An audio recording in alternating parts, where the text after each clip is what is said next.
ማሪያ ስዊዘርላንድ በገባች በሁለተኛው ሳምንት በዕለቱ ውሎ ማስታወሻ መመዝገቢያዋ ላይ የሚከተለውን ጻፈች።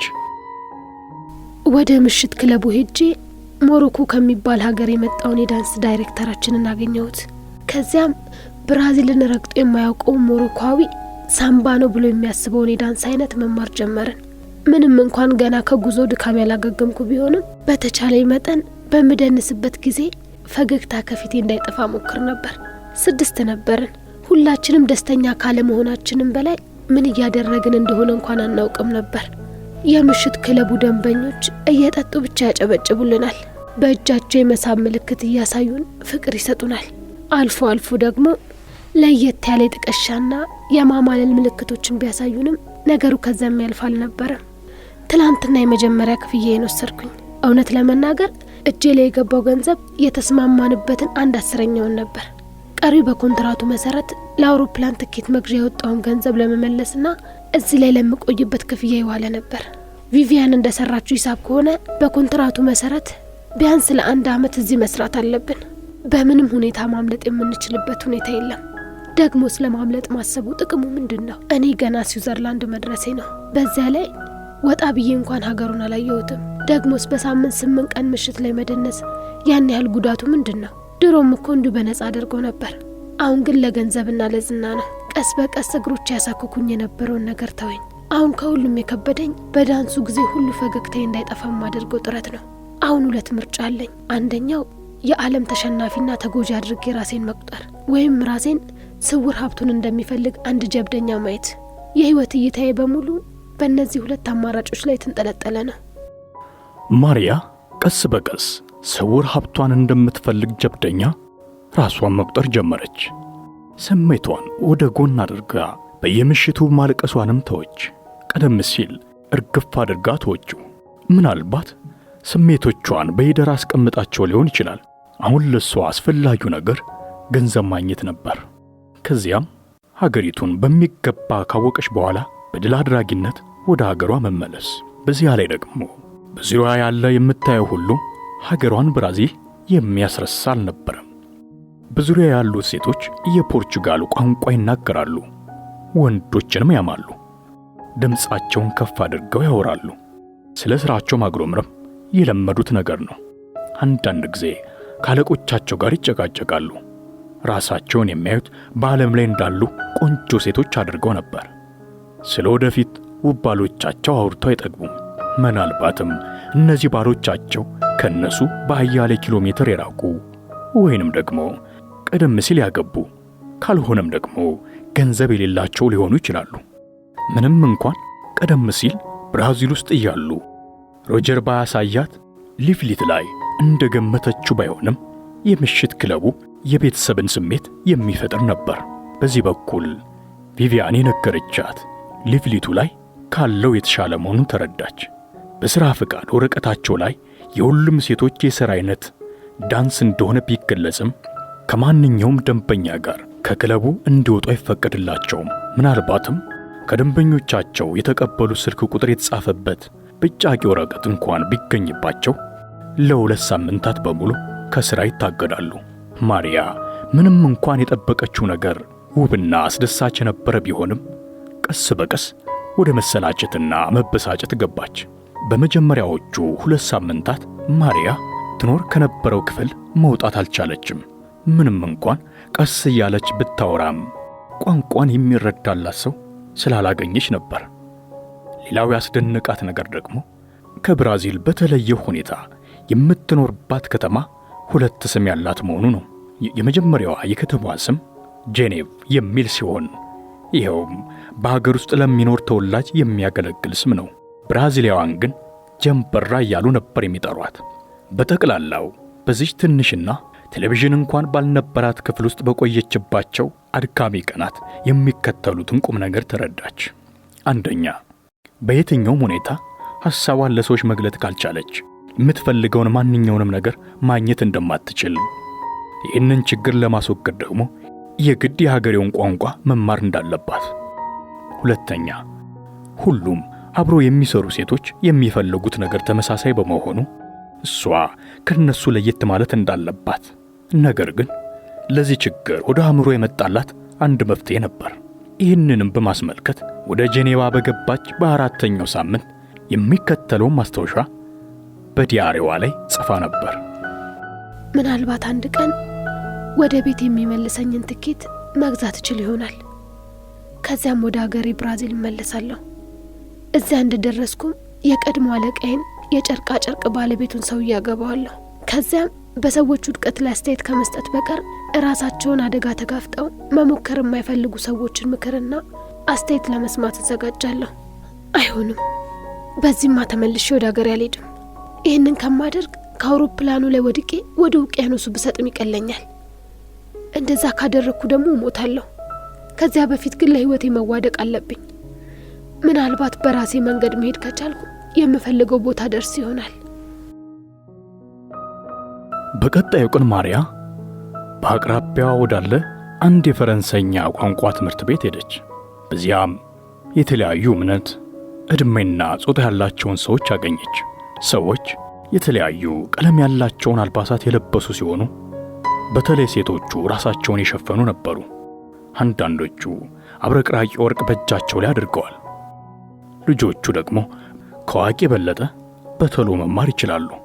ልጆቹ ብዙ ልምድ ካላቸው ከአዋቂዎቹ የበለጠ ቋንቋን በቶሎ መልመዳቸው አስገረማት። እዛ ያገኘቻቸው ብዙ ሰዎች አብዛኞቹ ስለ ሀገሯ፣ ስለ ብራዚል፣ ስለ ሳምባ ዳንስ እንዲሁም ስለ እግር ኳስና በዓለም ላይ ብራዚልን ስላስጠራት ስለ ፔሌ ማወቃቸው ደስ አሰኛት፣ አኮራትም። መጀመሪያ ላይ ላገኘቻቸው ሰዎች በሙሉ ጥሩና መልካም ለመሆን ሞከረች። ሰዎች የአገሯን ዝነኛ የፔሌን ስምና የራሷን ስም ሳይቀር በትክክል ባለመጥራታቸው ልትረዳቸው ትሞክር ነበር። በኋላ ላይ ግን ነገሩ የሚስተካከል መስሎ ስላልታያት ተወችው። ያን ዕለት ከሰዓት የተማረችውን ቋንቋ ለመለማመድ በማሰብ በባለ ሁለት ስሟ ከተማ በእግሯ ትንቀሳቀስ ጀመር። እጅግ ጣፋጭ ቸኮሌት፣ በሐይቅ መካከል ያለ ትልቅ ፏፏቴ፣ ብናኝ በረዶ፣ ልዩ ልዩ ሬስቶራንቶች አየች። ነገር ግን ውጭ ላይ ሆና ከማስተዋል በቀር ወደ አንደኛው ሬስቶራንት አልገባችም። ሌላው በከተማ ውስጥ ስትዘዋወር ያስገረማት ነገር በየሱቁ በር ላይ የተለጠፉት የሰዓት ማስታወሻ ጋጋታ ነበር። የባንኮቹ ብዛት ከነዋሪዎቹ ጋር የተመጣጠነ ስላልመሰላት ተደነቀች። ነገር ግን የትኛውንም ጥያቄ ማንንም ላለመጠየቅ ወስና ነበር። በዚህ ሁኔታ ትኩረቷን በሙሉ በስራዋ ላይና አዲስ በምትማረው ቋንቋ ላይ አድርጋ ለወራት ከቆየች በኋላ ብራዚላዊ ማንነቷ አሸነፋት። ይሄውም ከአንድ ፈረንሳይኛ ከሚማር አረብ ጋር በፍቅር መውደቋ ነበር። ሁለቱም ፈረንሳይኛ የሚማሩት አንድ ክፍል ውስጥ ስለነበር ለመተዋወቅ ብዙ አልፈጀባቸው። ነገር ግን ጓደኝነታቸው የዘለቀው ለ3 ሳምንት ብቻ ነበር። አንድ ቀን ምሽት በከተማው ዳርቻ ላይ ወደሚገኝ ተራራማ ስፍራ አየር ለመውሰድ አቀናች። የዛን ዕለቱን ምሽት ሁኔታዋ በማግስቱ ከአለቃዋ ጋር ስብሰባ ማድረግ እንዳለባት እንድትወስን ገፋፋት። ነገር ግን ጥያቄዋ ለሌሎቹ ሴቶች መጥፎ ምሳሌ ይሆናል በሚል ከአለቃዋ ተቀባይነት ሳያገኝ ቀረ። ሮጀር በበኩሉ ብራዚሊያን ሴቶች የሚታመኑ እንዳልሆኑ ያማርር ጀመር። ማሪያ ግን በአየር መቃየር ምክንያት ከፍተኛ የሆነ ትኩሳት እየተሰማት እንደሆነ ለማስረዳት ብትሞክርም ሮጀር ሊቀበላት አልቻለም። እንዲያውም ካሁን በኋላ ከብራዚል ሴቶች ይልቅ የዩግዝላቫ ዳንሰኞች የተሻለ ቆንጆና የታመኑ እንደሆኑ በምሬት ተናገረ። ማሪያ ግን ከዕድሜዋ በላይ በሳል ነበረች። በተለይ ደግሞ አረቧ አፍቃሪዋ በስዊዘርላንድ የሥራ ሕግ ጠበቃ እንደሆነ ከነገራት በኋላ የምሽት ክለቡ ባለቤቶች ደሞዟን እንደከለከሏትና የጉልበት ብዝበዛ እየፈጸሙባት እንደሆነ አድርጋ ለመክሰስ አሰበች። ወደ አለቃዋ ቢሮ ተመልሳ በተሰባበረ ፈረንሳይኛ በቆራጥነት መለፍለፍ ጀመረች። በቃላቶቿ መካከል ጠበቃ የሚል የፈረንሳይኛ ቃል ተናገረች። ከዚህ ንግግሯ በኋላ ጥቂት ስድቦችንና አስበው የማታውቀውን $5000 ካሳ አገኘች። ያገኘዋለሁ ብላ አስበው የማታውቀው ገንዘብ ጠበቃ በሚል አስማታዊ ቃል የተገኘ እንደሆነ ተረዳች። በዚህ የተነሳ ከአረቡ አፍቃሪዋ ጋር ረጅም ጊዜ ለማሳለፍ ቻለች። ለአረቡ አፍቃሪዋ አንዳንድ ስጦታዎችን ለመግዛት በቂ ገንዘብ ነበራት። ቀኑ ሙሉ ከፍቅረኛዋ ጋር ከዋለች በኋላ ጥቂት የበረዶ ፎቶዎችን ተነስተው በድል አድራጊነት ወደ ቤታቸው ይመለሳሉ። ከዚያም ያደረገችው የመጀመሪያ ነገር ቢኖር ወደ ብራዚል ጎረቤቶቿ ደውላ ለእናቷ ደስተኛ እንደሆነችና ጥሩ ሥራ እየሠራች እንደሆነ እንዲነግሯት ማድረግ ነበር። የወደፊት ጊዜዋ መልካም እንደሆነና ቤተሰቦቿ በዚህ ጉዳይ ላይ ሊጨነቁ እንደማይገባቸው መልእክቷን አስተላለፈች። ከዚያም ሮጀር ያመቻቸላትን የመኖሪያ ክፍል ለቃ ወደ አረቡ ወንድ ጓደኛዋ ቤት ሄደች። ለአረቡም ሃይማኖቱን እንደምትቀበል እንደምታገባውም ከዚያም አልፎ የአረብ ሴቶች የሚለብሱትን እንድትለብስ ከፈለገም እንደ ፍላጎቱ እንደምታደርግለት ቃል ገባችለት። ምክንያቱም በእሷና በሌሎች ብዙ ሰዎች እሳቤ አረቦች በሙሉ እጅግ ሀብታም መስለው ስለሚታዩ ነበር። ለጊዜውም ይህ የተሳሳተ አስተሳሰብ ለማርያ ሌላ የተሳሳተ ውሳኔ በቂ ምክንያት ሆናት። ነገር ግን እንዳለመታደል ሆኖ አረቡ በዛ ጊዜ ሀገር ለቆ ነበር። ምናልባትም ወደ ሀገሩ አረቢያ ሄዶ ይሆናል። ማርያ ስለ አረብ ሀገሮች ሰምታ የማታውቅ ቢሆንም ቀደም ብላ ሃይማኖቷን ባለመቀየሯ ድንግል ማርያምን አመሰገነች። አሁን ማርያ በቂ የሆነ የፈረንሳይኛ ቋንቋ ችሎታ፣ ወደ ሀገሯ ለመመለሻ የሚሆን ትኬት መግዣ በቂ ገንዘብ፣ በዚያ ላይ የሳምባ ዳንሰኛ የሥራ ፍቃድና ቪዛ አላት። ስለዚህ በማንኛውም ጊዜ ወደ ሀገሯ ተመልሳ የቀድሞ አለቃዋን ማግባት እንደምትችል ስላወቀች መልኳን ተጠቅማ ትንሽ ተጨማሪ ገንዘብ ለመስራት ወሰነች። ብራዚል ውስጥ እያለች ስለ አንድ ስውር ሀብት ስለሚፈልግ እረኛ የሚያትት መጽሐፍ አንብባ ነበር። እረኛው ሀብቱን ለመፈለግ በሚያደርገው ጥረት አያሌ መሰናክሎች ቢያጋጥሙትም የኋላ የሚፈልገውን ነገር እንዳገኘ ያትታል። እሷም ተመሳሳይ ሁኔታ ውስጥ ነው ያለችው። ሁሉም ነገር የተበላሸባት እውነተኛ ጣፈንታዋን እንድታገኝ እንደሆነ ተገነዘበች። ይህም ጣፈንታዋ ሞዴልነት ነበር። ከዚያም ቴሌቪዥን እንኳን በሌለበት አነስተኛ ክፍል ተከራይታ ቀለል ያለ ኑሮ መኖር ጀመረች። ቤቱን በተከራየች በሁለተኛው ቀን የሞዴሊንግ አገናኝ ኤጀንሲዎች ቢሮ እየዞረች ታነጋግር ጀመር። ኤጀንሲዎቹ ጥቂት ፕሮፌሽናል ፎቶዎች እንድታመጣ ነገሯት። ይኸውም ለወደፊት ሙያዋ ኢንቨስትመንት መሆኑ ነበር። ምክንያቱም ህልሞች እንዲሁ በርካሽ እውን አይሆኑም። ይህንንም ስላመነችበት ያላትን ገንዘብ አብዛኛውን አወጣ ጥሩ ፎቶግራፈር ቀጠረች። ፎቶግራፈሩ ዝምተኛ ቢሆንም በሥራው ላይ ግን ቀልድ አያውቅም። እናም በተለያዩ አልባሳት፣ በተለያዩ አቋቋምና ገጽታ አያሌ ፎቶዎችን አነሳት። ሌላው ቀርቶ ሪዮ ዲ ጄኔሮ ውስጥ የምታውቀው ማይልሰን ቢያዝ እንደሚኮራባት እርግጠኛ በሆነችበት በዋና ልብስ ሳይቀር ግሩም ፎቶ ተነሳች። ከዚያም ፎቶዎቹ በዛ ባለ ቅንጫብ ፓስታ በስዊዘርላንድ ኑሯ ደስተኛ እንደሆነች ከሚገልጽ ደብዳቤ ጋር ወደ ቤተሰቦቿ ላከች። መቼም ቤተሰቦቿ ደብዳቤና ፎቶ ሲደርሳቸው ልጃቸው ሀብታም እንደሆነችና የሚያምሩ ልብሶች ባለቤት እንደሆነች ያስባሉ። እንዳሰበችው ከሆነላት ድሏውን እንዲሆን በቂ አዎንታዊ አስተሳሰብ መጻሕፍትን አንብባለች። ወደ ሀገሯ ብራዚል በክብር ከመመለሷ በላይ አንድ አደባባይ በስሟ እንዲሰየምላት የከተማውን ከንቲባ ማሳመን ሁሉ ትችላለች። ቋሚ አድራሻ ስላልነበራት ተንቀሳቃሽ ስልክ ገዛች። ከዚያም በቀጣዮቹ ቀናት አንዱ ሞዴል ቀጣሪ እስኪደውልላት ትጠባበቅ ጀመር። ጊዜዋን ለማሳለፍ ጥናቷ ላይ ትኩረት ከማድረጓን በላይ በርካሽ የቻይና ሬስቶራንቶች ትመገብ ጀመር። ጊዜው ግን ቀርፋፋ ነበር። ሞባይሏም እስካሁን አልጮኸም። ከሁሉም ያስገርማት ደግሞ በከተማው ውስጥ ስትዘዋወር እጽ ሻጮች በስተቀር ለሷ ትኩረት የነበረው ሰው አለመኖሩ ነበር። በቋንቋ ትምህርት ቤት ውስጥ አብራት ትማር የነበረችዋ ልጅ አንድ ካፍቴሪያ ውስጥ አግኝታት ችግሯ የሷ ሳይሆን የስዊዞች ለሌሎች ሰዎች ያላቸው ትኩረት አነስተኛ በመሆኑ የተነሳ እንደሆነ አስረግጣ ነገረቻት። ይህንም አነስተኛ በመሆኑ የተነሳ እንደሆነ እስክትነግራት ድረስ በውበቷ ጥርጣሬ አድሮባት ሁሉ ነበር። ስዊዞች ሆኑ ሌሎች የውጭ ሀገራት ሰዎች የጾታ ትንኮሳ በሚል ሰበብ መታሰር ስለማይፈልጉ በተለይ ሴቶችን ዘወር ብለው እንኳን እንደማያዩ ነገረቻት። ነገር ግን ሐሳቡ ሴቶች ስለ ራሳቸው መጥፎ ስሜት እንዲኖራቸው ለማድረግ የተፈጠረ ዘዴ ነበር። ማሪያ ወደ ውጭ ለመውጣት ፍላጎት ከማጣቷም በላይ የስልክ ጥሪ መጠበቁም ሰለቻት። አንድ ምሽት ላይ በዲያሪዋ የመዘገበችው እንዲህ ይላል።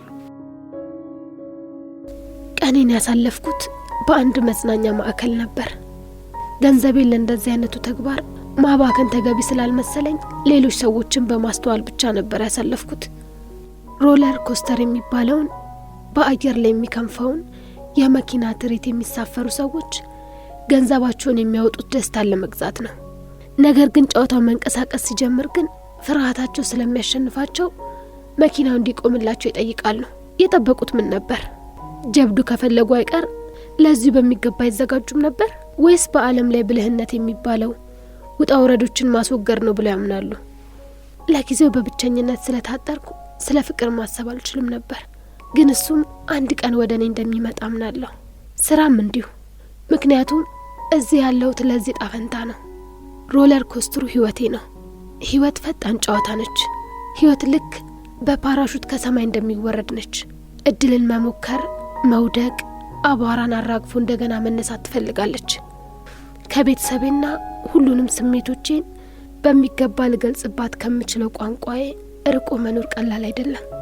ነገር ግን ካሁን በኋላ ድብርት በተሰማኝ ጊዜ ሁሉ ያንን የመዝናኛ ማዕከል አስታውሳለሁ። በድንገት ከተኛውበት ስነቃ ራሴን ሮለር ኮስተር ላይ ባገኘው ምን አደርጋለሁ? ወይስ ምን ይሰማኛል? አዎ ወጥመድ ውስጥ የገባውና የታሰርኩ መስሎ ሊሰማኝ ይችላል። በእያንዳንዱ የመኪና መታጠፊያ ላይ ከመፍራት የተነሳ ሰዎች ቶሎ እንዲያወርዱኝ ይፈልግ ይሆናል። ነገር ግን መንገዱ ወደ ፍርቱና የሚያወርደኝ መሆኑንና መኪናውን የሚዘውረው እግዚአብሔር መሆኑን ካረጋገጥኩኝ ግን ፍርሃቴ ወደ ጉጉት ይቀየራል። ሮለር ኮስተሩም ራሱን ሮለር ኮስተርነቱን ይይዛል። ደህንነቱ የተጠበቀ አስተማማኝና በመጨረሻም በደህና የሚቆም ጉዞ ሲያበቃ በአቅራቢያው ወዳለው ከፍ ያለ ቦታ ሄጄ ደስታውን አጣጥመዋለሁ። ማሪያ ምንም እንኳን ሐሳቧን በጽሑፍ በማስፈር በኩል ጎበዝ ብትሆንም የራሷን ምክር እንኳን ለመቀበል የማትችል ልጅ ነበረች። በዚህም የተነሳ የድብርት ጊዜዋ እየበዛ ስልኳም የሚጮህበት ጊዜ እየረዘመ መጣ። እነዚያን ደባሪ ሰዓታት ለመሸወድና በዚያም የፈረንሳይኛ ችሎታዋን ለማዳበር ስለ ታዋቂ ሰዎች የሚያትቱ መጻሕፍትን ለመግዛትና ለማንበብም ሞከረች። ነገር ግን ገንዘብ ማባከኑን ስላልፈለገች በአቅራቢያ ወዳለ ቤተ መጻሕፍት ሄዳ በተወሶ ማንበብ የተሻለ መሰላት። የቤተ መጻሕፍቱ ኃላፊ ግን መጻሕፍቶችን እንደማያውሱ በዚያ ምትክ ፈረንሳይኛ ለማሻሻል የሚረዱ መጻሕፍትን ልትጠቁማት እንደምትችል ነገረቻት። መጻሕፍት ለማንበብ ጊዜ የለኝም አለች ማሪያ። ጊዜ የለኝም ስትይ ምን ማለትሽ ነው? ለመሆኑ ምንድነው የምትሰሪው? የቤተ መጻሕፍቱ ኃላፊ በመደነቅ ጠየቀች። ብዙ ነገር፣ ፈረንሳይኛ ማጥናት፣ ዲያሪ መጻፍ እና ሌላም ስትይ ምን? ሴትዮዋ ፈጠጠችባት። ማሪያ ይሄ ስልክ ጥሪ መጠበቅ ልትላሰበችና አለማለቱ የተሻለ ስለመሰላት ዝም አለች። ውዴ አንቺ ገና ወጣት ነሽ፣ ገና ብዙ ነገር ይጠብቅሻል። አንብቢ እንጂ ካሁን በፊት ስለ መጻሕፍት የተነገረሽን እርሺውና ንባብን የሙጥኝ በይ አለቻት። ብዙ መጻሕፍት አንብቤያለሁ እኮ አለች ማሪያ። በድንገት ሪዮ ዲ ጄኔሮ ውስጥ ማይልሰን በስሜት መግባባት ያላት ነገር ትዝ አላት። የቤተ መጻሕፍቱ ኃላፊ ሴትዮ መልካምና ተወዳጅ መስላ ታየቻት። ስለ ሌሎች ሰዎች ግድ የሚላት የተባረከች ሴትዮ ስለመሰለቻት ልትረዳት እንደምትችል ገመተች። ደመነፍሷ እቺ ሴትዮ ጓደኛዋ ልትሆን እንደምትችል ሹክ እያላት ነው። እናም በፍጥነት አቅጣጫዋን ቀየረች። በእርግጥ ብዙ መጽሐፍ ማንበብ ፈልጋለሁ። የምትጠቁኝ መጽሐፍ ይኖርሻል? አለቻት በጉጉት። ሴትዮዋ ወደ መደርደሪያዋ ሄደችና ትንሿ ልዕልት የተሰኘውን መጽሐፍ ይዛ ተመለሰች። ማሪያ ያን ዕለት ማታውኑ የመጽሐፉን ገጽ እየገለበጠች ማየት ጀመረች። መጽሐፉ ከሞላ ጎደል የልጆች መጽሐፍ ቢመስላትም የምታየው ቴሌቪዥንም ሆነ ሌላ ሥራ ስላልነበራት የልዕልቷን ጉዞ ተከትላ ወደ ሌላው ዓለም ተጓዘች። በንባቧ ውስጥ ፍቅር የሚል ቃል ባገኘች ቁጥር ስለዚህ ጉዳይ ላለማሰብ ለራሷ ቃል ስለገባች ጥሩ ስሜት አይሰማትም ነበር። ነገር ግን ከስሜት ህመሟ ባሻገር በልዑላኑ መካከል እንዲሁም በቀበሮውና በጽጌረዳ አበባዋ መካከል ያለውን ፍቅር የተሞላበት የንባብ ክፍል ስታነብ ተሳበች። ከዚያም ቀስ በቀስ የስልኳን ባትሪ ሙሉ መሆኑን በየ5 ደቂቃው ልዩነት ማረጋገጧን ተወች። ማሪያ ቀስ በቀስ የቤተ መጻሕፍቱ ቋሚ ደንበኛ ሆነች። ልክ እንደሷ ሁሉ ብቸኛ ከምትመስለው የቤተ መጻሕፍቱ ኃላፊ ጋር ማውራቷን ቀጠለች። ሌሎች መጻሕፍቶችን እንድትጠቁማት ከመጠየቋን ባሻገር ስለ ሕይወትና ስለ ደራሲያን ማውራት ጀመሩ። ይህ የሆነው ግን ገንዘቧ ሊያልቅ ትንሽ እስኪቀራት ድረስ ነበር። በዚህ ሁኔታ 2 ሳምንት እንኳን ከቆየች ገንዘቧ ሁሉ አልቆ ወደ ሀገሯ ወደ ብራዚል እንኳን የመመለሻ ትኬት መቁረጥ አትችልም። ጠበቃ የሚለውን ቃል ካወቀች ከ3 ወር በኋላ እንዲሁም በሰራችው ገንዘብ ለብቻዋ መኖር በጀመረችበት በሁለተኛው ወር ከአንድ የሞዴሊንግ ኤጀንሲ ተደውሎ ማሪያን ማግኘት ይችል እንደሆነ ጠየቀ። ያገኘው ምላሽ ለስለስ ያለና ለረጅም ጊዜ ልምምድ ያደረገችበት ነበር። አዎ የሚል ጉጉት የሌለበት የሚመስል ድምፅ። ከዚያም በስልኳ በኩል ፎቶዎቿን እያየና በፋሽን ኢንዱስትሪ ውስጥ የሚሰራ አረብ በአንድ የፋሽን ሾው ላይ እንድትሳተፍ ሊጋብዛት እንደሆነ ተነገራት። ማሪያ አረብ የሚለውን ቃል ስትሰማ በቅርቡ የሆነችው ትዝ ብሏት ትንሽ ቅር ቢላትም ገንዘብ ስለሚያስፈልጋት ግብዣውን ተቀበለች። በአንድ ውብ በሆነ ሬስቶራንት ውስጥ ለመገናኘት ቀጠሮ ያዙ። የቀድሞ አረብ ጓደኛዋ በእድሜም በውበትም የላቀ አረብ ጋር ራሷን አገኘችው። እዚህ ጋር የምታዩን ስዕል ማን እንደሳለው ታውቂያለሽ? አላት ሰውየው። ሚሮ ይባላል። ስለ ጆዋ ሚሮ ሰምተሽ የምታውቂው ነገር አለ? ማሪያ ግን ምንም አልመለሰችም። ትኩረቷን ምግቧ ላይ ያደረገች ትመስላለች። ዘወትር ርካሽ ምግብ ከምትበላበት የቻይና ሬስቶራንት በእጅጉ የተለየ ሬስቶራንት ነው። ነገር ግን በአእምሮዋ ላይ አንድ ማስታወሻ እያያዘች ነበር። በሚቀጥለው ጊዜ ወደ ቤተ መጻሕፍት ስትሄድ ስለ ጆን ሚሮ የተጻፈ መጽሐፍ ካለ ማንበብ አለባት። አረቡ ግን በኩራት ይሄኛው ጠረጴዛ ደግሞ ፎሎኒ አዘውትሮ የሚመገብበት ጠረጴዛ ነው። ለመሆኑ ፎሎኒ ስለሰራቸው ፊልሞች ምን ያህል ታውቂያለሽ? አላት። ማሪያ ፊልሞቹን እንደምትወዳቸው ተናገረች። ሰውየው ግን ጥያቄዎቹን ያከታትል ጀመር። ማሪያ በበኩሏ በዚህኛው ፈተና መውደቋ እንደማይቀር እርግጠኛ ስለሆነች ወደ ጉዳያቸው እንዲገቡ ግድ አለችው። እዚህ ያለሁት ምሽቴን በማስመሰል ለማሳለፍ አይደለም። ስለ ኮካኮላና ፔፕሲ ልዩነት ማውራት ይቻል ይሆን? ነገር ግን ያ የራሱን የቻለ ጉዳይ ነው። እኔ እናንተ ዛሬ እዚህ ቦታ የተገናኘ ነው ስለ ፋሽን ሾው ለማውራት ነው አለች ማሪያ በራስ መተማመን። አረቡ የማሪያ ግልጽነት ያስደነቀው ይመስላል። ያንንማ ከራት በኋላ መጠጥ ቢጤ እየጠጣን እናወራለን ብዬ ነው አለና ዝም አለ። ከዚያ ሁለቱም ጸጥ አሉ። አንዱ በአንዱ አእምሮ ውስጥ ያለውን ሐሳብ ለማወቅ የፈለጉ ይመስላሉ። እጅጉ ብነሽ አለ ሰውየው ድንገት። ወደ ሆቴል ክፍል የመተሽ አብረሽ መጠጥ የምትጠጪ ከሆነ 1000 ፍራንክ ሰጥሻለሁ። ማሪያ ወዲያ ሁሉም ነገር ገባት። ይሄ ሞዴሊንግ ኤጀንሲ ስተት ይሆን ወይስ የሷ ስተት? ስለዚህ አይነቱ የራት ግብዣ ማወቅ የነበረባት ጉዳይ ይኖር ይሆን ወይስ ከነጨራሹ የኤጀንሲውም የሷም ሆነ የሰውየውም ስተት ላይሆን ይችላል? ነገሮች የሚሰሩት እንደዚህ ሊሆን ይችላል። ወዲያው ያደገችባትን ከተማ ሀገሯን ብራዚልንና እናቷን ናፈቀች። ማይልሰንን በባህር ዳርቻ ላይ እንዳላስታወሰችው $300 ክፍያውን ባበሰራት ጊዜ ቀልድ መስሏት ነበር። ይሄ ክፍያ ከአንድ አረብ ጎልማሳ ጋር አንድ ሌሊት አሳልፋ ከምታገኘው በላይ ነበር። ነገር ግን በጊዜው ከጎና ማንም አልነበረም። በእንግዳ ከተማ ውስጥ መጻተኛ ነች። 22 ዓመታትን በምድር ላይ በመኖር ልምድ ቢኖራትም ለእነዚህ አይነት ጥያቄዎች ግን ምን መመለስ እንዳለባት የሚጠቁማት አንዳችም ተሞክሮ አልነበራትም። እባክህ ከወይኑ ልትቀዳልኝ ትችላለህ?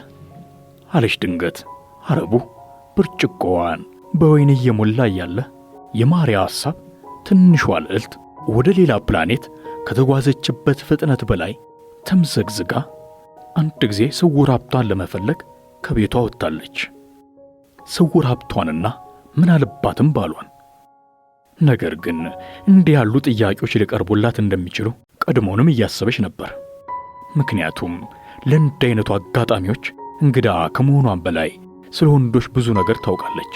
አሁንም ቢሆን በሞዴሊንግ ኤጀንሲዎች፣ በዝና፣ በሀብታም ባል፣ በትዳር፣ በልጆች፣ በልጅ ልጆች፣ በጥሩ ልብሶች፣ ከሁሉም በላይ ደግሞ ወደ ትውልድ ሀገሯ በድል ስለመመለስ እምነቷ አልተሟጠጠም። ማናቸውንም መሰናክሎች በብልሃት በክብርና በመልካም ሕሊና ለማሸነፍ ታልማለች። ነገር ግን ደመራ ወደ እርሷ አልወደቀም። ወዲያው ማልቀስ ጀመረች። ሰውየው በመገረም እያያት ነበር። የሚያደርገው ጠፍቶት በፍርሃትና እሷን በመረዳት መካከል ይዋልል ጀመር። አስተናጋጁን ጠርቶ ሂሳብ እንድታመጣላቸው እየጠየቃት እያለ ማርያ አስቆመችው። አይሆንም፣ እንደዚህ አታደርግ። ትንሽ አልቅሼ እንዲወጣልኝ ፍቀድልኝ፣ ባይሆን ከወይኑ ቅዳልኝ አለችው። ማርያ በዚህ ቅጽበት እርሳስ እንድታወሰው የጠየቃት ትንሽ ልጅ ትዝ አላት። ከዚያ ለመጀመሪያ ጊዜ ሳማት ልጅ በሚስማት ጊዜ አፏን እንዴት ዘግታ እንደነበር፣ ሪዮ ዲ ጄኔሮ ለመጀመሪያ ጊዜ ስታያት የተፈጠረባት ደስታ፣ ተጠቅሞባት የጣላት ሲውዛዊ፣ ከዚያም በሕይወት በመንገዷ ላይ ያጣችው ጉጉትና ፍቅር ሁሉ ተራ በተራ ታወሳት። ምንም እንኳን ነፃነት ቢሰማትም ለእውነተኛ ፍቅር በፊልምና በመጽሐፍ ከምታውቃቸው የፍቅር ታሪኮች አይነት መጨረሻ ያለው እውነተኛ ፍቅር በተአምራዊ ሁኔታ እስኪመጣ በመጠበቅ ነው ሕይወቷን የምትገፋው። አንድ ጸሐፊ እንዳለው ሕይወትን የሚቀይረው ጊዜ ወይንም ዕውቀት ሳይሆን ፍቅር ብቻ ነው ብሏል። ምን አይነት ስሜት አልባ ንግግር ነው! ይህንን አባባል የጻፈው ሰውዬ በእርግጠኝነት የሳንቲሙን አንድ ገጽታ ብቻ ነው የሚያውቀው። በእርግጥ ፍቅር የሰዎችን ሕይወት በሙሉ ከአንድ አቅጣጫ ወደ ሌላ ለመቀየር አቅም ያለው ክስተት ነው። ነገር ግን የሳንቲሙ ሌላኛው ገጽታ ሰዎችን በሌላኛው አቅጣጫ ወደ ተስፋ መቁረጥ ሊቀይር ይችላል። ምንም እንኳን ፍቅር የሰዎችን ሕይወት የመቀየር አቅም ቢኖረውም ተስፋ መቁረጥም በዚያው በኩል የላቀ አቅም አለው። አሁን ታዲያ ምን ማድረግ ትችላለች? ወደ ሀገሯ ብራዚል ተመልሳ የፈረንሳይኛ ቋንቋ አስተማሪና የቀድሞ አለቃዋ ሚስት መሆን፣ ወይስ ወደፊት ገብታ ለአንድ ሌሊት ብቻ ሌሎች ሰዎች ሊያውቋት በማይችሉት ከተማ ውስጥ ከሰውየው ጋር ማደር? ምናልባት ይቺ አንድ ሌሊትና የምታገኘው ገንዘብ ልትመለስበት ወደማትችለው መንገድ ያደርሷት ይሆን? እያጋጠማት ያለው ታላቅ ዕድል ወይስ ከድንግል ማርያም የተሰጣት ፈተና ይሆን? አረቡ በአንጻሩ ወደ ጃን ሚሮ ስዕል ሌላ ጊዜ ፊሌን አዘውትሮ ይመገብበት ወደ ነበረው ጠረጴዛ፣ ከዚያ ወደ ውጭና ወደ ግቢው ሰው ተራ በተራ እያማተረ ነበር። ቀደም ብለሽ አላወቅሽም ነበር አላት ድንገት። ከወይኑ ጨምርልኝ እባክህ አለች ማርያ፣ አይኖቿ በእንባ እንደረጠቡ። በልቧ ግን አስተናጋጇ ምን እየተከናወነ እንደሆነ እንዳታውቅባት እየጸለየች ነበር። ምክንያቱም ከርቀት በጨረፍታ ሁሉንም ነገር እየተከታተለች ነበር። ነገር ግን በበኩሏ ትጸልይ የነበረው ሬስቶራንቱ ሞልቶ ስለነበር ሰውየውና ልጅቱ ቶሎ ሂሳብ ከፍለው እንዲወጡ ነበር። በስተመጨረሻም ከረጅም ጊዜ ዝምታ በኋላ ማርያ ተናገረች። አንዴ አብሮ ለመጠጣት 1000 ፍራንክን ያልከኝ? አዎ አለ ሰውየው። በመጀመሪያም ይህንን ጉዳይ በማቅረቡ እየተጸጸተ፣ ነገር ግን ለማለት የፈለግኩት በቃ ሂሳቡን ክፈልና ወደ ሆቴል ሄደን እንጠጣ። አሁንም የራሷ ሁኔታ እየገረማት ነበር። እስከዚህ አጋጣሚ ድረስ መልካም፣ ደስተኛ፣ በስርዓት ያደገች ልጅ ነበር የምትመስለው። ከዚያ ግን ድንገት ሌላ ሰው ሆነች። አሁንም ያችኛዋ ጨዋ ልጅ ለዘላለሙ ሙታ ከሌላ አንድ እንግዳ ሰው የተፈጠረች መሰላት። ለዚችኛዋ ማርያ ከእንግዳ ሰው ጋር አብሮ መጠጣት 1000 ፍራንክ የሚያስከፍል ሕይወት ውስጥ ሰተት ብላ ገባች። ገንዘቡ በዶላር ሲመነዘር ወደ $600 መሆኑ ነው። ከዚያም ሁሉም ነገር እንደጠበቀችው ሆነ። ከአረቡ ጋር ወደ እሱ ሆቴል ሄዱ። አብረው ሻምፓኛ ጠጡ። ሙሉ በሙሉ ሰከረች። እግሮቿን ከፈተች። ከዚያም ስሜቱን እስኪያረካ ጠበቀች። ለእርሷ ግን ምንም ስሜት አይሰማትም ነበር። በሴራሚክ የተቆነጠጠ ባኞ ቤት ውስጥ ሰውነቷን ታጥባ ገንዘቧን ተቀብላ በቅንጦት ታክሲ ወደ ቤቷ ተመለሰች። ህልም አልባ የሆነ እንቅልፍ ይዟት ሄደ። በቀጣዩ ቀን ማርያ ማስታወሻዋ ላይ እንዲህ ብላ ጻፈች። ሁሉንም ነገር አስታውሳለሁ፣ ውሳኔ ከወሰንኩባት ቅጽበት በስተቀር። በሚገርም ሁኔታ ምንም አይነት የጥፋተኝነት ስሜት አይሰማኝም። ሴቶች ከወንዶች ጋር ለአንድ ሌሊት ብቻ የሚተኙት ሌላ አማራጭ ሳይኖራቸው ሲቀር ብቻ እንደሆነ አስብ ነበር። አሁን ግን እንደዚያ እንዳልሆነ ተረድቻለሁ። እሺ ወይም እምቢ ማለት እችል ነበር። የወሰንኩትን እንድወስን ያስገድደኝ ሰው አልነበረም። በመንገዶች ላይ ስጓዝ የማያቸው ሰዎች ሁሉ ሕይወታቸውን በምርጫቸው እየኖሩ ይሆን ብዬ ይደነቃለሁ። ወይስ እንደኔ በዕጣ ፈንታቸው የተመረጠላቸውን ነው የሚኖሩት? ሞዴል ለመሆን ታልም የነበረች የቤት እመቤት፣ ሙዚቀኛ ለመሆን ይመኝ የነበረው የባንክ ባለሙያ፣ መጽሐፍ እየፈለገና ሕይወቱን ስነ ጽሑፍ ላይ ማፍሰስ የፈለገ የጥርስ ሐኪም የሆነው፣ የፊልም ተዋናይ ለመሆን ስትመኝ አድጋ ራሷን በአንድ ሱፐርማርኬት ውስጥ ያገኘችው ልጅ በሙሉ ምርጫቸው ምን ይሆን? የተመረጠላቸውን ነው የሚኖሩት። በራሴ ለማዘን ሽራፊ ስሜት እንኳን የለኝም። ምንም እንኳን ዕጣ ፈንታዬ ከሕግና ከማህበረሰብ ውጪ እንድኖር ብታደርገኝም በመሰረቱ ደስታን በመሻት በኩል ሁላችንም እኩል ነን። ምክንያቱም ሁላችንም ደስተኛ አይደለንም። የባንክ ባለሙያውም፣ የጥርስ ሐኪሙም፣ የቤት እመቤቷም ሁላችንም። በቃ ሁሉም ነገር የሚሰራው እንደዚህ ነው። በቀላሉ እንደዚያ ነው ማለት ይቻላል። አሁን ማርያ በማታውቀው ከተማ ውስጥ ትናንትና የፈጸመችው የሕይወት አቅጣጫ ቀያሽ ድርጊት ዛሬ ነጻነት እንዲሰማት እያደረጋት ነው። ምክንያቱም አሁን ባለችበት ሁኔታ ራሷን ለሌላ ሰው ለማስረዳት አያስፈልጋትም። እንዲያውም ስለ እርሷ ቅንጣት ታክል እንኳን ግድ የሚለው ሰው የለም። እሷ ብቻ ናት ቀኗን በሙሉ ስለ ራሷ በማሰብ የምታሳልፈው። ምክንያቱም አሁን ምስኪን የውጭ አገር ምጽአተኛ ነች። በቀጣዩ ቀን ማለዳ ተነስታ ሁል ጊዜ በምትመገብበት ካፌቴሪያ ውስጥ ቁርሷን በላች። ከዚያም ወደ ባህር ዳርቻ መርታ ስደተኞች ያደረጉትን ሰልፍ አስተዋለች። አንዲት ውሻ የያዘች ሴትዮ ስደተኞች ኩርዶች እንደሆኑ ብትነግራትም ማርያ የገባት መስላ ከመታየት ይልቅ መልሳ ጥያቄ ሰነዘረችላት። ኩርዶች ደግሞ ከየት ነው የሚመጡት? ይግረምሽ ሲላት ሴትዮዋ አታውቆም ነበር። በቃ ዓለም እንደዚያ ናት። ሰዎች ሲያወሩ ሁሉንም የሚያውቁ ይመስላሉ። ነገር ግን ጥያቄ ከተሰነዘረባቸው ምንም የማያውቁ ሆነው ይገኛሉ። ማርያ ወደ ኢንተርናሽናል ካፌ ሄዳ ኩርዶቹ ከኩርዲስታን የመጡ መሆናቸውን ተረዳች። ኩርዲስታን አሁን የሌለች አገር ነች። ቱርክና ኢራቅ ተከፋፍለዋታል። ከዚያም ወደ ባህር ዳርቻ ሄዳ ባለውሻዋን ሴትዮ ለማግኘት ብትሞክርም አጣቻት። እኔም እንደዛች ሴትዮ እኮ ነኝ አለች ማርያ ለራሷ። ወይም ነበርኩ። ሁሉንም የማውቅ መስዬ ለመታየት እሞክራለሁ። ከዚያም በዝምታዬ ውስጥ እደበቃለሁ። አረቡን ሰውዬ በእርግጠኝነት ልናገረው የሚችለው ነገር ቢኖር በሁለት ለስላሳ መጠጦች መካከል ያለውን ልዩነት ብቻ ነው ብዬ እንድመልስለት እስኪያስገድደኝ ድረስ። ምናልባት ደንግጦ ይሆን? ስለኔ ያለው አስተያየት ተቀይሮ ይሆን? አይመስለኝም። እንዲያውም በግልጽነቴ ሳይደነቅ አይቀርም። ሁልጊዜም ቢሆን ከራሴ በላይ አዋቂ መስዬ ለመታየት የሞከርኩ ቀን ኪሳራ ውስጥ ወድቃለሁ። ምናልባት ለግማሽ ሰዓታት ያህል በነገሮች ይዘው በሙዚቃና በሰቆቃ የሚጮሁትን ሰልፈኞች ሲያስተውል የቆየ ውሻዋ ተሰላችቶባት ወደ ቤቷ ሄዶ ይሆናል። ስለ ሞዴሎች ኤጀንሲዎች አሰበች። የእውነት አረቡ ሰውዬ የፈለገውን ነገር ቀድሞ አውቆ ይሆን? እንደሞኝ ቆጥሮኝ ይሆን? ወይስ ሰውየው ሀገር ውስጥ የምትፈልገውን ሥራ እየፈለገላት ይሆን?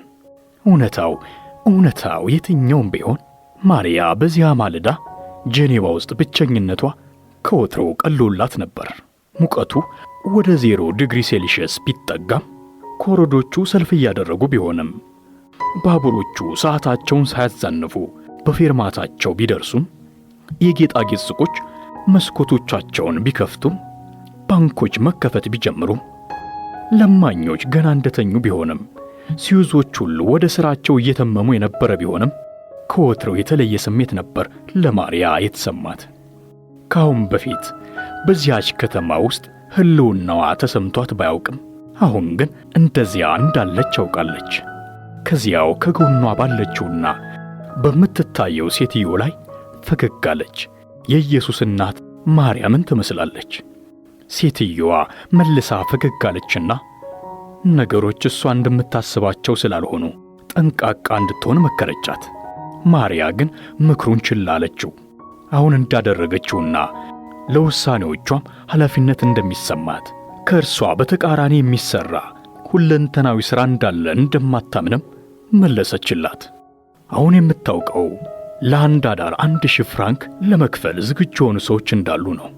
አሁን ከሷ የሚጠበቀው ውሳኔ ፍራንኩን ተቀብላ በቀጣዮቹ ሳምንታት ወደ ብራዚል የሚመልሳትን ትኬት መቁረጥ ወይንም እዚሁ መቅረት ነው። እዚህ ትንሽ ከቆየች ለቤተሰቦቿ ቤት ለመግዛት የሚያማምሩ ልብሶችን ለመሸመትና አንዳንድ እጎበኛቸዋለሁ ብላ ያለመቻቸውን ቦታዎች ሁሉ ለመጎብኘት በቂ ገንዘብ ታገኛለች። ከጎኗ ያለችው የምትታየው ሴትዮ ግን አሁንም ነገሮች ቀላል እንዳልሆኑ መምከሯን ብትቀጥልም ማርያ ሐሳቧ እንዲቋረጥባት አልፈለገችም። ምክንያቱም መወሰን ያሉባት አስፈላጊ ጉዳዮች ስላሉ።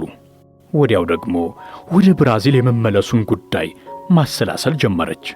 ከትውልድ ከተማቸው ወጥተው እንኳን የማያውቁት የቀድሞው የትምህርት ቤት ጓደኞቿ ማርያ ከሥራ እንደተባረረች፣ ዓለም አቀፍ ኮከብ ለመሆን ብቁ እንዳልሆነች ሊያስቡ ይችላሉ። በየወሩ እንዲላክላት ተጠብቅ የነበረው ገንዘብ ስላልደረሰላት ደስተኛ ላትሆን ትችላለች። በእርግጥ ማርያ ፖስታ ቤት ካላስቀረው በቀር በደብዳቤው ላይ ገንዘቡን እንደላከች አስረግጣ ነግራታለች።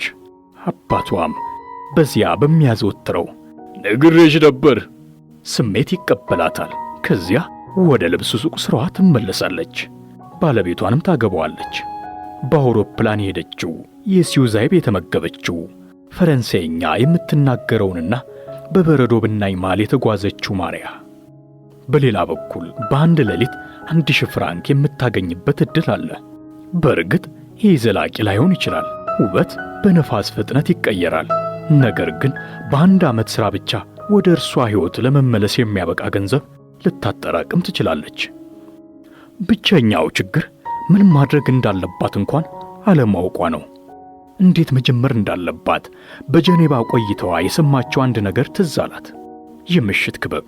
ጀኔባ ውስጥ እንደገባች በሲዩዙ የምሽት ክበብ ውስጥ በምትሰራበት ጊዜ አንዲት ልጅ የዴበርኔ ስለተባለ ቦታ ነግራት ነበር። እንዲያውም ገና ቦርሳዋን የምታስቀምጥበት ቦታ ሳትነግራት ነበር ስለ ቦታው የነገረቻት። ከዚያም ወደ ከተማዋ ማዕከል ሄዳ የከተማው ሙሉ ካርታ ላይ ቦታውን መፈለግ ጀመረች። ጀኔባ በቱሪስቶች የምትዘወተር ከተማ በመሆኗ ማንኛውም ቱሪስት ያሻውን ቦታ ማግኘት እንዲችል የተዘጋጁ የካርታ ሰሌዳዎች በየቦታው አሉ። ከሰሌዳው ጎን የነበረውን ሰው ሄዳ በርኔ የሚባል ቦታ ያውቅ እንደሆነ ስትጠይቀው በምላሹ ወደ በርኔ የሚወስዳትን መንገድ እየጠየቀችው እንደመመለስ በግራ መጋባት አስረዳት። ማርያ ግን ጀኔባ ውስጥ ያለ በርኔ የሚባል ቦታ እንደምትፈልግ አስረግጣ ነገረችው። ሰውየው ግን ማርያን ከግር ጥፍሯ እስከ ራስ ጠጉሯ ካያት በኋላ በድብቅ አስቂኝ ፕሮግራም የሚቀርጹ የቴሌቪዥን ጋዜጠኞች እያነጋገሩት መስሎት አንድም ቃል ሳይተነፍስ ከአካባቢው ተሰወረ። ማርያ ግን ለቀጣዮቹ 15 ደቂቃ ካርታውን ስታጠና ከቆየች በኋላ ጀኔባ እምብዛም ትልቅ ከተማ ስላልነበረች የምትፈልገውን ቦታ አገኘች። ካርታውን በምታጠናበት ጊዜ ጸጥ ብላ ተጠብቃት የነበረችው ስውር ወዳጇ ግን ጉዳዩ የሞራሊቲ ጉዳይ የሆነና ወደማትመለስበት ጎዳና እየሄደች እንደሆነ ልታስረዳት ሞከረች። ማርያ በምላሿ ወደ ሀገሯ ለመመለስ በቂ ገንዘብ ባገኘች በማንኛውም ሰዓት ባለችው ሁኔታ መውጣት እንደምትችል መለሰች። በዚያ ላይ የምታውቃቸው ሰዎች ሁሉ የሚሰሩት ሥራም ሆነ የሚኖሩት ሕይወት የመረጡት እንዳልሆነ፣ ይህ የሕይወት እውነታ እንደሆነ ለማስረዳት ሞከረች። የምንኖረው በእንባ ሸለቆ ውስጥ ነው አለቻት ለማትታየው ወዳጇ። ሕልማችን ብዙ ነው፣ ነገር ግን ሕይወት ከባድ ነች። ሰዎች ሊኮንኑን እንደሚችሉ እያስረዳሽ ነው? አታስቢ፣ ማንም ስለዚህ ጉዳይ አያውቅም። ይህ ሕይወቴ አንዱ ምዕራፍ ብቻ ነው። በሐዘኔታ ከተሞላ ጣፋጭ ፈገግታ ጋር የማትታየው ወዳጇ ተሰወረች። ማርያ ወደ መዝናኛ ማዕከሉ ሄዳ ሮለር ኮስተር መኪና ላይ ለመሳፈር የሚያስችላትን ትኬት ገዛች። ከዚያም በአየር ላይ በተሰራ ሐዲድ ላይ በሚከንፉ መኪና ውስጥ ካሉ ሰዎች ጋር አብራ በፍርሃት ጮኸች። ነገር ግን ነገሩ የመዝናኛ ጩኸት እንደሆነና አደጋም እንደሌለበት ታውቅ ነበር። ከጨዋታ ስፍራው ወጥታ ወደ አንድ የጃፓን ሬስቶራንት ሄደች። ምንም እንኳን እየበላች ያለችው ነገር ምን እንደሆነ ባታውቅም ቅንጦቱን ስታጣጥም ልዩ ደስታ ተሰማት።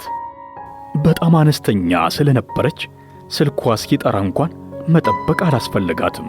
ወጪ ባወጣች ቁጥር ሳንቲም መቁጠሩንም ትተዋለች። በዚህ ዕለት ወደ ሞዴሊንግ ኤጀንሲ ደውላ ካመሰገነቻቸው በኋላ ስብሰባው በጥሩ ሁኔታ እንደተከናወነ አስታወቀች። እውነተኛ የሞዴሊንጎች ኤጀንሲ ከሆነ ፎቶቿን መጠየቁ አይቀርም።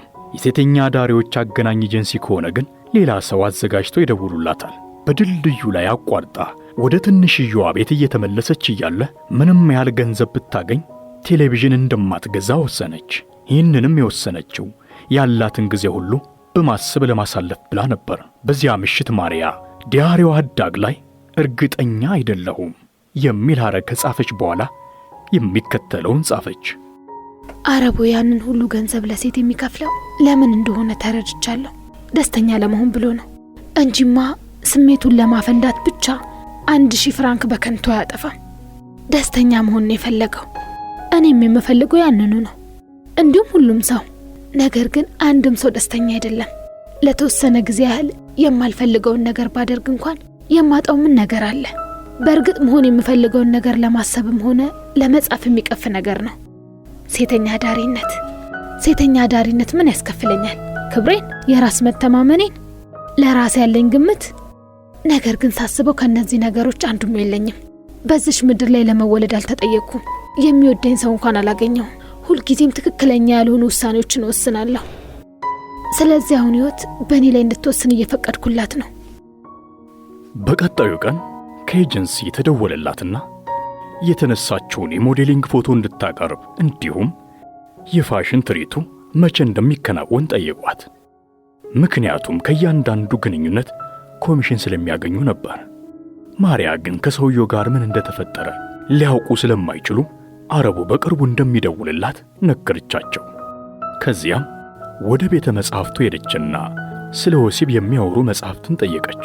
ቢያንስ ለ1 ዓመት ብቻ እንኳን በዚህ ሥራ ላይ ለመቀጠል ከፈለገች በወሲብ ላይ ያላት ግንዛቤ አነስተኛ በመሆኑ በቂ ዕውቀት ሊኖራት እንደሚገባ ራሷን አሳመነች። ከሁሉ በፊት ማወቅ ያለባት ደግሞ ለደንበኞቿ ልታሳያቸው ስለሚገባ መልካም ጸባይ እና እንዴት ደስታ ልትሰጣቸው እንደምትችል እንዲሁም ከዚያም ገንዘቧን እንዴት መቀበል እንዳለባት መሆኑ አልጠፋትም። የቤተ መጻሕፍቱ ኃላፊ ግን ላይብረሪው በመንግሥት የሚደጎም በመሆኑ በወሲብ ላይ የሚያተኩሩ መጻሕፍት እምብዛም እንደሌላቸው ሲነግራት በእጅጉ ተበሳጨች። ማርያ ግን አንዱን መጽሐፍ ወስዳ ማውጫውን ስታይ ስለ ደስታ ሳይሆን ስለ ወንድና ሴት ብልት ሁኔታ፣ ስለ ስንፈተ ወሲብ፣ ስለ እርካታ ያሉ ነገሮች ሲበዙባት መለሰችው። ስለ ሴቶች የወሲብ ስሜት ማጣት መጽሐፍ ለመዋስ ፈልጋ ወዲያው ደግሞ ተወችው። ወሲብ የሚያዝናናት ቢሆንም እርካታ የላትም። እሷ ግን እዚያ ያለችው ለእርካታ ሳይሆን ለሥራ ነው። የቤተ መጻሕፍቱን ሠራተኛ መስግና ወደ ሱቅ ሄደችና ልብሶቿን በመግዛት ለቀጣዩ ሥራዋ የመጀመሪያውን ኢንቨስትመንት አደረገች። የወንዶችን ፍላጎት ሊያነሳሱ ይችላሉ ብላ ያሰበቻቸው ልብሶች ሸመተች።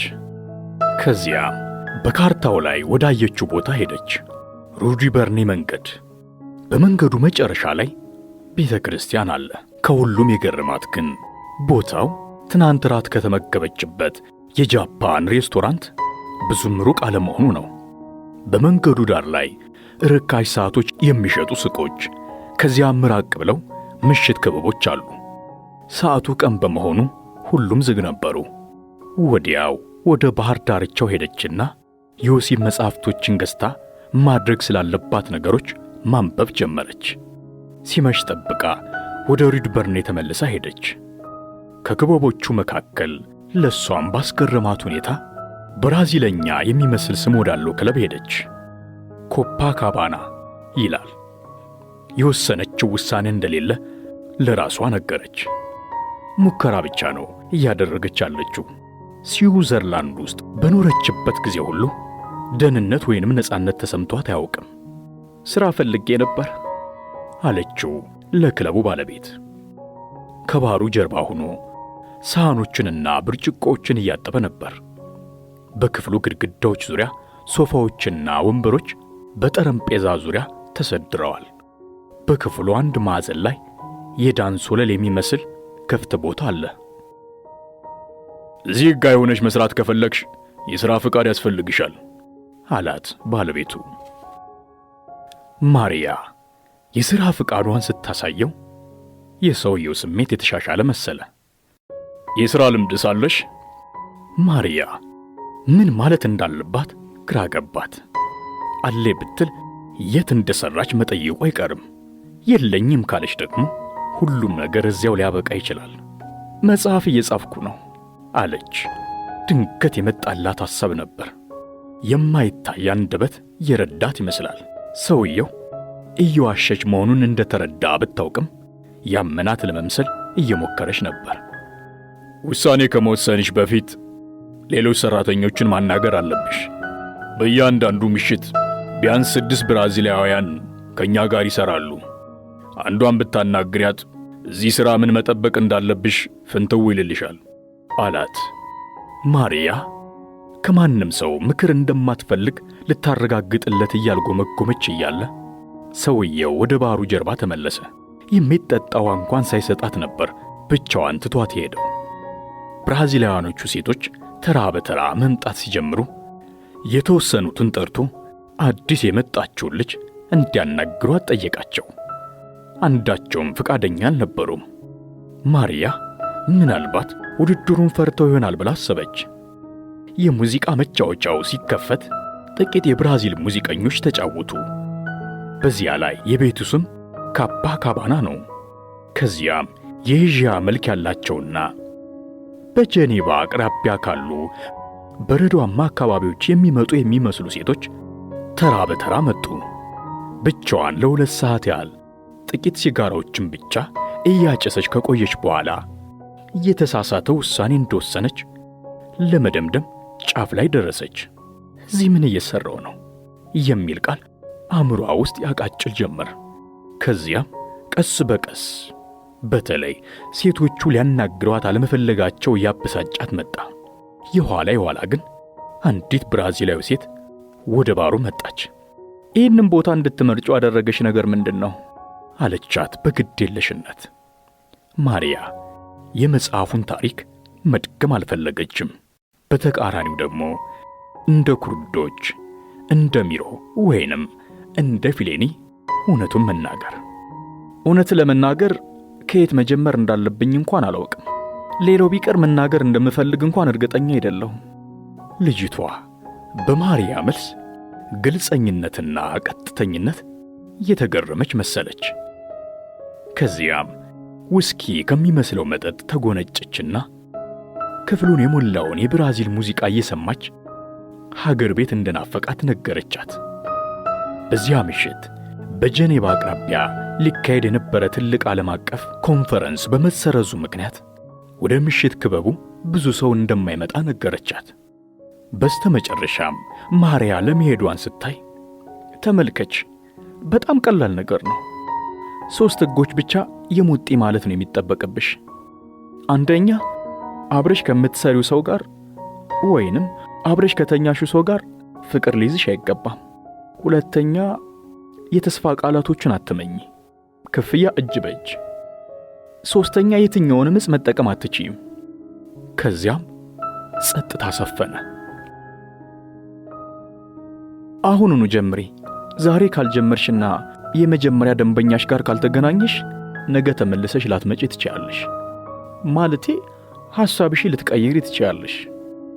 ማሪያ ወደዚያ ቦታ የሄደችው መረጃ ለማግኘትና ጊዜያዊ ሥራ ቢጤ ለመጠየቅ ነበር። ቢሆንም ግን አሁን የችኮላ ውሳኔ እንድትወስን ከሚገፋፋ ሁኔታ ጋር ተፋጠጠች። ወዲያው ባለቤቱ መጣና ለዳንስ የሚሆን የውስጥ ቡታንታ ለብሰሻል ሲል ጠየቃት። ይህንን ጥያቄ ፍቅረኞቿን ጨምሮ አረቡ ወይንም ሴት ጓደኞቿ ጠይቀዋት አያውቁም ነበር። ግን ሕይወት በዚህ ቦታ እንደዚህ ነበረች። በቀጥታ ወደ ነጥቡ አዎ፣ ፈዛዛ ሰማያዊ የሆነ አዲስ ቡታንታ ለብሻለሁ፣ የጡት ማስያዣ ግን አላደረኩም ስትል ጨመረች። ያገኘችው ምላሽ ግን በቁጣ የተሞላ ነበር። ለነገው ጥቁር ፓንትና የጡት ማስያዣ ከስቶኪንግ ጋር ማድረግ አለብሽ፣ ከዚያም ልብሶችሽን ማውላለቅ የሥራው ጸባይ ነው አላት። ከዚያም ባለቤቱ ልክ እንደ ማንኛውም አዲስ ሰራተኛ ልትጀምር እንዳለች ሴት የሥራ ቀኖናዎች ጋር አስተዋወቃት። ኮፓካባና ደንበኞች ጣፋጭ ጊዜን የሚያሳልፉበት ቦታ መሆን እንዳለበት፣ ማንኛውም ወደ ክለቡ የሚመጣ ደንበኛ የሚፈልጋትን ሴት ሁሉ ለብቻው ማግኘት እንደሚችል እርግጠኛ መሆን እንዳለበት፣ እያንዳንዱ ደንበኛ አንዲትን ሴት በብቸኝነት ለማናገር ከፈለገ መጠጥ ትፈልጊያለሽ ሊል እንደሚችል፣ ከዚያም ማርያ እፈልጋለሁ ወይንም አልፈልግም ማለት እንደምትችል ነገራት። ከዚያም ከደንበኛው የሚቀርብላትን ማንኛውንም የዳንስ ግብዣ መቀበል ይኖርባታል። አብዛኛው ደንበኞች የተለመዱ ከመሆናቸው ውጪ አንዳንድ ልዩ ደንበኞች እንዳሉ ቢነግራትም ስለ እነዚህ ልዩ ደንበኞች ግን ማብራሪያ እንኳን ሳይሰጣት ቀረ። አብዛኛዎቹ ደንበኞች ሰላማዊ እንደሆኑ፣ ነገር ግን ሰራተኞቹ በወሲብ ግንኙነት የሚተላለፍ በሽታዎች እንደሌለባቸው ለማረጋገጥ ፖሊስና የጤና ቢሮዎች በየወሩ የደም ናሙና እንደሚወስዱ ተረዳች። ኮንዶም መጠቀም ግዴታ ነበር። ከዚያም ውጪ ለማናቸውም ቅሌቶችና ስም ማጥፋቶች መነሻ የሆኑ መረጃዎች ማውጣት እንደሌለባቸው፣ ራሱ ሚላንም የተከበረ ባለትዳር እንደሆነና ለክለቡ መልካም ስምና ለራሱም ክብር ሳይቀር ከፍተኛ ትኩረት እንደሚሰጥ ነገራት። ከዚያም ሚላን ማብራሪያውን ቀጥሎ ከዳንስ በኋላ ወደ ጠረጴዛቸው መመለስ እንዳለባቸው፣ ደንበኛውም ወዲያው ወደ ሆቴሉ አብረው እንዲሄዱ መጠየቅ እንደማይቀር በዝርዝር አስረዳት። የተለመደው የአንድ ሌሊት ዋጋ 350 ፍራንክ ሲሆን ከዚያ ውስጥ 50 ፍራንክ ወደ ሚላን ኪስ የሚገባ ይሆናል። ለዚህ ገንዘብ ምክንያት የሚያደርገው የጠረጴዛ ኪራይ የሚል ሲሆን ይህንንም የመረጠው የሴቶች የወሲብ ንግድ ከሚለው ክስና ሕጋዊ ጥያቄ ለማምለጥ ነበር። ማርያ ግን ድንገት ግን እኮ በአንድ ሌሊት 1000 ፍራንክ ተከፍሎኝ ያውቃል አለች፣ ግራ እንደተጋባች። ሚላን ተነስቶ ለመሄድም ወይንም አንዳች ነገር ለማለትም እያቅማማ እያለ ራቅ ብላ ቆማ ስታዳምጥ የነበረችው ብራዚላዊ ጣልቃ ገባች። ይህ ጄኔቫ ውስጥ ውድ ዋጋ ነው፣ ሁለተኛ እንደዚህ ማድረግ የለብሽም። ሚላን ሁሉንም ነገር ያውቃል፣ ውድድሩንም ጨምሮ። አንዳንድ ልዩ ደንበኞች ካልሆኑ በስተቀር ለአንድ አዳር ይህንን ያህል ገንዘብ የሚከፍል ክለብ አይኖርም። ይህም የሚሆነው ዕድለኛ ከሆንሽና ሁሉንም መስፈርቶች ካሟላሽ ብቻ ነው አለቻት። በኋላ በዩጎዝላቪያ ትውልድ እንዳለውና ስዊዘርላንድ ውስጥ ለ20 ዓመታት እንደኖረ የተረዳቸው የሚላን አይኖች ለጥርጣሬ አንዳችም ቦታ መቶ አይፈልጉም። ዋጋው 350 ፍራንክ ነው። ጥሩ አለች ማርያ የግዷን። ትሁት የተደረገችው ማርያ መጀመሪያ ላይ የቡታንቷን ቀለም ጠየቃት። አሁን ደግሞ ሰውነቷ ምን ያህል ዋጋ ማውጣት እንዳለበት ተመነላት። ነገር ግን ለማሰብ ጊዜ አልነበራትም። ሰውየው አሁንም ማስጠንቀቂያዎቹን እያከታተለ ነው። ማንኛውም ደንበኛ ቤቱ ለመሄድ ጥያቄ ቢያቀርብ መቀበል እንደሌለባት፣ ከ5 ኮከብ ሆቴሎች በታች ወደ ሆኑ ሆቴሎች ከደንበኞች ጋር መሄድ የተከለከለ እንደሆነ፣ በአንድ ምሽት የሚወስዳት ወንድ ካላገኘች ከክለቡ በ5 ሕንፃዎች ርቆ ወደሚገኝ ሆቴል ሄዳ ማደር እንደምትችል፣ ነገር ግን በአቅራቢያው ያሉ ሌሎች ክለቦች ማንነቷን እንዳያውቁ ታክሲ መያዝ እንዳለባትም ተብራራላት። ማሪያ ግን የመጨረሻው ምክንያት አላሳመናትም። ምናልባትም ሌሎች ክለቦች የተሻለ የሥራ ዕድል እንዳይሰጧት ተፈልጎ እንደሆነ ገምታለች። ነገር ግን ይሄኛው ሐሳቧን ለጊዜው ዋጥ አድርጋ በዋጋው ዝቅተኝነት ላይ ቅሬታዋን አቀረበች። በድጋሚ ልንገርሽ፣ በፊልም ላይ እንደምናያቸው ፖሊሶች ሥራ ላይ እያለሽ አትጠጪ። አሁን መሄድ አለብኝ፣ ብዙ የምሠራው ሥራ አለብኝ። አመሰግናለሁ በይ አለቻት ብራዚላዊቷ ልጅ በፖርቹጋለኛ። ማሪያ ባለቤቱን አመሰገነች። ሰውየው ፈገግ አለ። ነገር ግን ማስጠንቀቂያዎቹን ገና አልጨረሰም ኑሯል። ሌላ የረሳሁት ነገር፣ መጠጥ ባዘዛችሁበትና ክለቡን ትታችሁ የምትሄዱበት ጊዜ መካከል ከ45 ደቂቃ በላይ ማለፍ የለበትም በየትኛውም ሁኔታ። በዚች የሰዓት ሰሪዎች አገር በምትባለው ስዊዘርላንድ ውስጥ ደግሞ ዩጎዝላቪያዎችም ብራዚላውያንም ሳይቀሩ ሰዓት አክባሪ መሆን አለባቸው። ሁልጊዜም ቢሆን ልጆቼን የምመግበው ከአንቺ በማገኘው ኮሚሽን መሆኑን እንዳትረሺ። እንዴት ትረሳለች? ከዚያም የሚፍለቀለቅ የማዕድን ውሃ በብርጭቆ ሰጣት። በላዩ ላይ የሎሚ ጭማቂ ተደርጎበታል።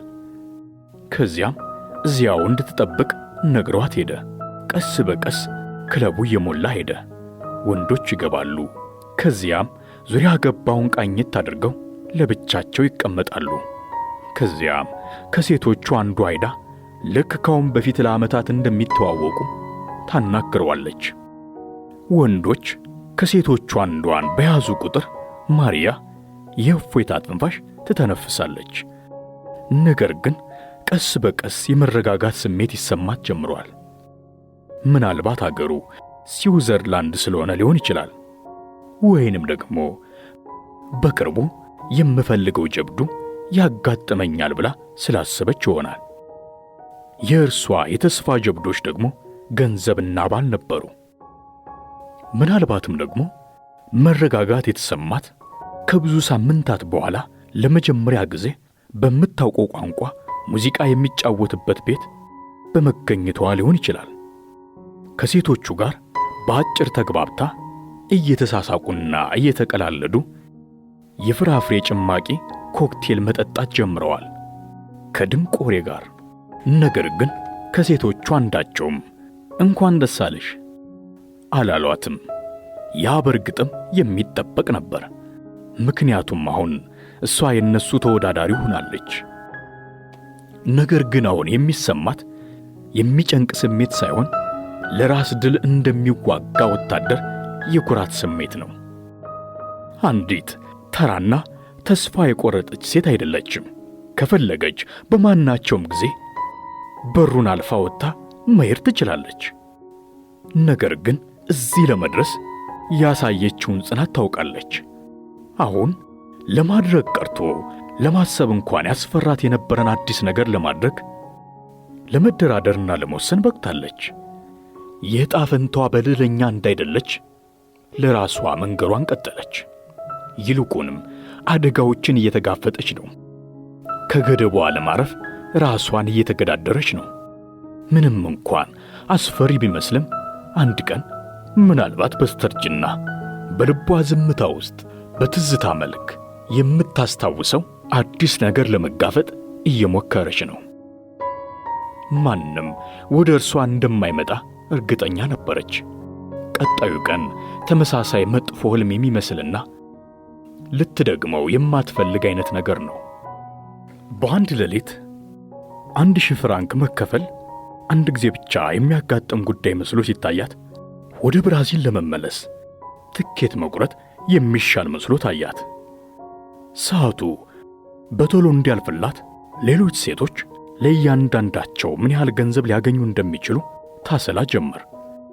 በአንድ ሌሊት 3 ጊዜ መውጣት የሚችሉት ሴቶች እሷ የጨርቃ ጨርቅ ሱቅ ውስጥ ትሰራ በነበረበት ጊዜ 2 ወር ለፍታ የምታገኘውን በአንድ ሌሊት ብቻ ያገኛሉ። ይሄ ብዙ ነው። እሷ በአንድ ሌሊት 1000 ፍራንክ ተከፍሏት ያውቃል። ያ ግን የጀማሪዎች ገድ አጋጥሟት ነው። በየትኛውም መለኪያ አንዲት ሴተኛ ዳሪ እሷ ብራዚል ተመልሳ ፈረንሳይኛ ብታስተምር እንኳን ከምታገኘው ገንዘብ በላይ ታገኛለች። ይህንን ለማግኘት ማድረግ ያለባት ደግሞ ባህር ውስጥ ለትንሽ ጊዜ መቀመጥ፣ መደነስ፣ ከዚያም እግሮቿን መክፈት ነው። ማውራት እንኳን ላይጠበቅባት ይችላል። ገንዘብ አንዱ አነቃቂ ነገር ነው ስትል አሰበች። ግን ብቸኛው ነው ወይስ በዚያ ያሉት ሴቶችም ሆኑ ደንበኞቹ በሂደቱ ይዝናኑበት ይሆን? ወይስ ዓለም በትምህርት ቤት ካስተማሯት የተለየች ነች? ኮንዶም ካለ አደጋ ይቀንሳል። በዚያ ላይ ደግሞ በአካባቢው አንድም ማንነቷን የሚያውቅ ሰው የለም። ትምህርት ቤት እንደሰማችው ሰዎች ወደ ጄኔቫ በተደጋጋሚ የሚመጡት የስዊዝ ባንኮችን ፍለጋ ነው። አብዛኞቹ ብራዚላዊ ደግሞ ወደ አውሮፓ የሚመጡት ለሸመታ ነው። ያም ቢሆን የሚያዘወትሩት ሚያሚን ወይንም ፓሪስን ነው። በአንድ ቀን 300 የስዊዝ ፍራንክ በአንድ ሳምንት እንኳን ቢባዛ ብዙ ነው። በዚያ የሚሰሩት ሴቶች በአንድ ወር ውስጥ ብቻ ወደ ሀገራቸው ለመመለስና ለቤተሰቦቻቸው ቤት ለመግዛት ከበቂ በላይ የሆነ ገንዘብ መስራት እየቻሉ ለምን እዚህ ይቆያሉ? ወይስ ሁሉም ለአጭር ጊዜ ብቻ ይሆን እዚህ የሚሰሩት? ወይስ ማሪያ የራሷ ጥያቄዎች ፍርሃትን ጎትተው አመጡባት? ወይስ ስራው ያስደስታቸው ይሆን? አልኮል በደንብ መጠጣት ብትችል የተሻለ እንደነበር አሰበች። የትናንትናው ምሽት የተወጣችው በሻምፓኛ እርዳታ እንደሆነ ታውቃለችና። መጠጥ ትፈልጊያለሽ? አላት። ከፊት ለፊቷ በሰላሳዎቹ ዕድሜ የሚሆን ወንድ ቁሟል። የሆነ የአየር መንገድ መለያ ነው የለበሰው። ከዚያም ዓለም በዝግታ መንቀሳቀስ ጀመረች። ማሪያ ነፍሷ ከራሷ ውስጥ ወጥታ የሄደች መሰላት። ሐዘን ቢሰማትን ስሜቷን እንደምንም ለመቆጣጠር ሞከረች። ከዚያም ራሷን በአዎንታ ነቀነቀችና ፈገግ አለች። ምክንያቱም ከዛች ቅስፈት በኋላ ሕይወቷ ለዘላለሙ በአዲስ መንገድ ትገባለች። የፍራፍሬ ጭማቂ ከሆቴሉን ከጠጡ በኋላ ለአጭር ጊዜ እንቶፍንቶ አወሩ። ሙዚቃውን ወድጄዋለሁ። ብራዚላዊ ነሽ? ይቀዘቅዛል አይደል? ስዊዞች የገባቸው ናቸው። ስለ ሀገርሽ ንገሪኝ። እናንተ ብራዚላዊ ቆንጆ ናችሁ የሚሉ የተለመዱ ወሬዎች። በፈገግታና በመስማማት ስሜት ውስጥ ብትሆንም ማፈሯ ግን ያስታውቅባት ነበር። ከዳንስ ወለሉ ጀርባ የቆመው ሚላን በዓይኑ ቃኝት እያደረጋት ነው። አንዳንድ ጊዜ ደግሞ ራሱን እያሻሸ የእጅ ሰዓቱን አየት ያደርጋል። መልእክቱ ገብቷታል። ሰውየው የኮሎኛ ሽቶ ነበር የተቀባው። በፍጥነት የተረዳችው ነገር ቢኖር ከሁሉም አይነት ሽታዎች ጋር መላመድ እንዳለባት ነው። ተጠግተው ደነሱ። ከዚያ ሌላ ጭማቂ አዘዙ። ሰዓቱ ነጎደ። የሚላን 45 ደቂቃዎች አእምሯ ውስጥ አቃጨሉ። ማሪያ ሰዓቱን አየት ስታደርግ ሰውየው የምትጠብቀው ሰው እንዳለ ጠየቃት። እሷም ጓደኞቿ ከአንድ ሰዓት በኋላ ሊያገኟት እንደሚመጡ ነገረችው። በስተመጨረሻም ወደ እሱ ሆቴል መሄድ እንደሚችሉ ጠየቃት። የሆቴሉ ክፍል 350 ፍራንክ፣ ከወሲብ በኋላ መታጠብ፣ ቀጣይ ሂደቶች ነበሩ።